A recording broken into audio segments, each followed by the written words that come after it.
involved, more of the devotees. Jayadwada Swami, that's why he started the Tributes book. Are you familiar with the Tributes book? Maybe you aren't. Okay. This is a book that anybody initiated by Srila Prabhupada can write a Vyasa Puja offering to His Divine Grace and send it in, and it'll be published in a book. And it's great for my generation, because then we read the book and we see, oh, I haven't seen that person in 40 years or 30 years, and it's nice to see they're still connected with Prabhupada, they're still alive, and see what they're doing. What do you suggest? You're asking me. I mean, I'm just trying to stay useful.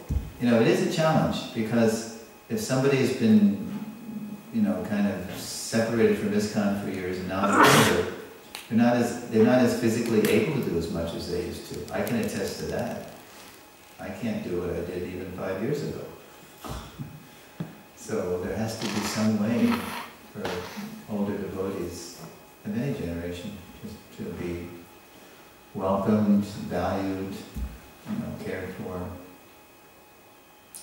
But it is true, anybody who was initiated by Prabhupada, who was following Srila Prabhupada, is a real valuable resource to learn from.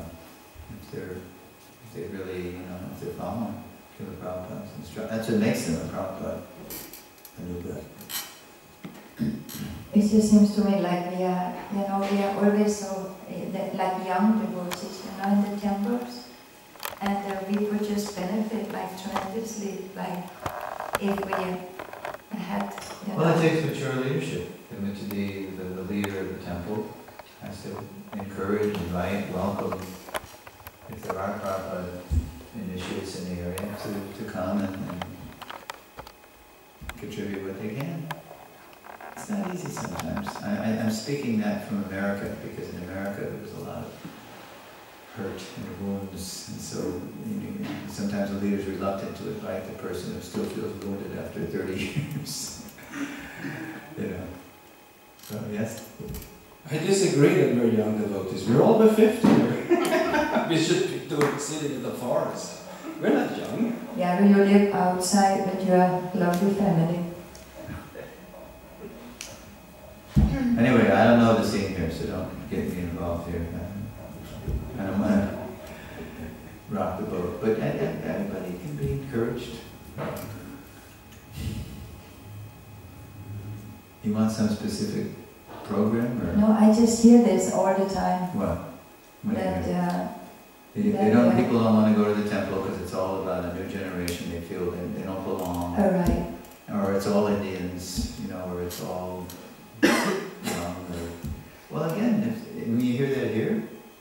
No, I hear it from the U.S. And, okay, well, then the leadership has to make a special effort to make the older devotees welcome, if that's the way they feel. But very often in America, you know, the Indian community saved the temples, and now they're just preaching to the Indians, and that's all they see. Maybe it's all young Indians. I don't know. But the people have to feel that they have a connection, you know, with the temple, and that they're part of it as a family. So it's all about, you know, really it starts with the leadership. It's the mood of the leader. They have to want to know. They have to want to know what devotees are in their area. Do they care? Do they want to know? They should. That's part of Prabhupada's mood. Yeah. Well, you're talking to America. Forget America for now. Anyway, you're kind of isolated here, so I'm sure you do get guests from Prabhupada initiate disciples, and you ask them to give class. Like you're asking me to give class, and I'm just coughing. You know, I say I can't give class. Now it's our turn. Anyway, yeah, but every generation has to abide this, and that's why Prabhupada initiates are valuable, because they went through the war, the Hare Krishna explosion. So they have a lot to tell if they're following. If not following, there's The less you follow, the less you have to give. It's about following, you know.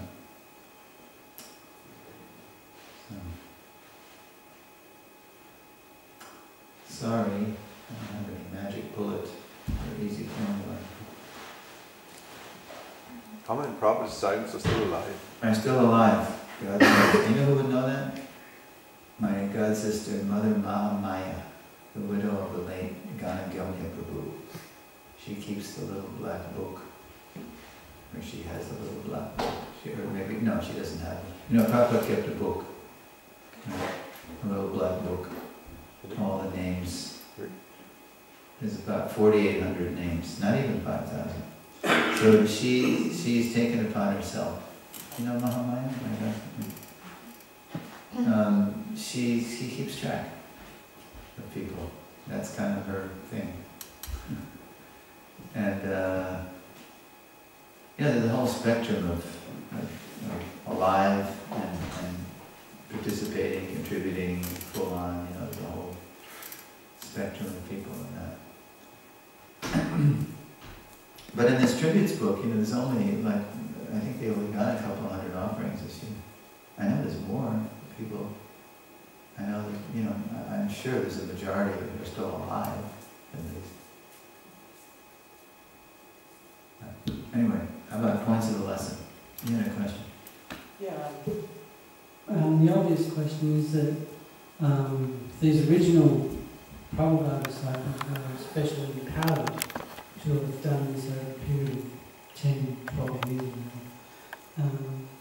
Does this mean that the people who are initiated by Prabhupada disciples are not as empowered as the original disciples were? No, we're not more empowered than... That's the whole point of this seminar. The whole point of this seminar is that it's supposed to increase. There's two kinds of energies. The spiritual energy, the nature of the spiritual energy is that it's ever increasing. And the nature of the material energy is, as the scientists say, entropy. Things go from a state of wholeness to dispersion and disintegration. That's an inferior sequence. And a superior sequence is that everything increases. That's the nature of the spiritual world. So don't think that you're going to see at the end of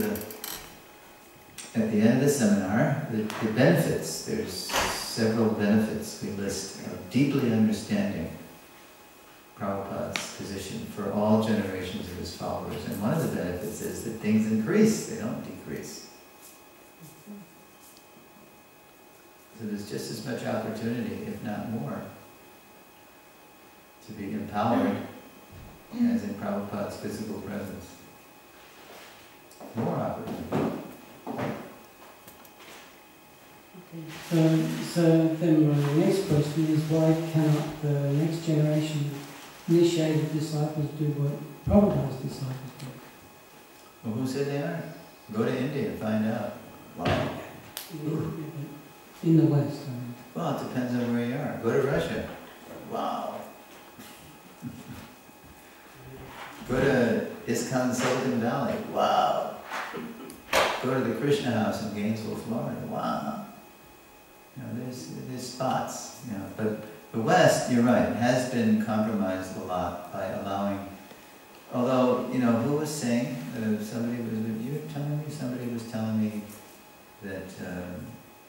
It was in Zurich, when Suresvara came here. He was here. Are you telling me? That he was drawing an analogy to early Christianity. Was it you saying? I did that. You told me.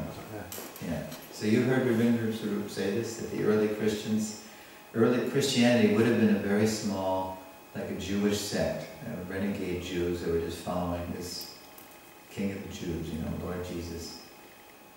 But then King Constantine decided that it would be convenient for his Holy Roman Empire if he adopted Christianity as the state religion. And so then and the Holy Roman Empire was all over the known world then. So he was saying similarly the Indian community, the great Indian diaspora, the way the Indians have gone all over the world and become successful. Perhaps this is way right now. Krishna's way of spreading the movement all over the world, because they are very strong in their culture. But the downside is that if you just preach the Indians, then you forgot the locals, and they no longer feel like strangers in the temples that Prabhupada founded. It shouldn't be like that. I mean, I saw this in Australia. I saw it in Adelaide, for example. Very nice Indian devotees running that temple. I forget the father who founded it, and then the son is the president now. Very nice. But they have a different mindset than the Western Aussies who visit the place, and so they can't necessarily relate to them. So you need people to reach the locals, or else people won't feel it. I saw this in Charlotte, if you want to talk about the USA. Charlotte, North Carolina, a big Indian community there, and they're connected with Prabhupada Village in upstate North Carolina. And then I was visiting there doing the Founder Acaraya series, and there was this one Western lady in the audience, an older lady, And then she was confiding in me after the seminar that she'd come in contact with Prabhupada through these people who invited her, to a Sunday feast. But how she felt, out of place, even though she liked Prabhupada. Because, they're just different.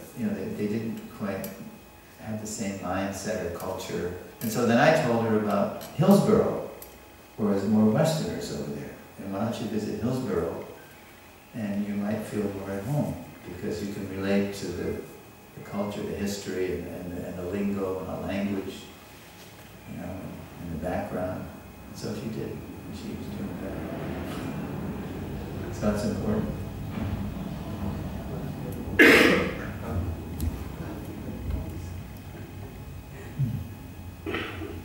Okay, thank you. All right. So we can, if we know how to do it, we can do more.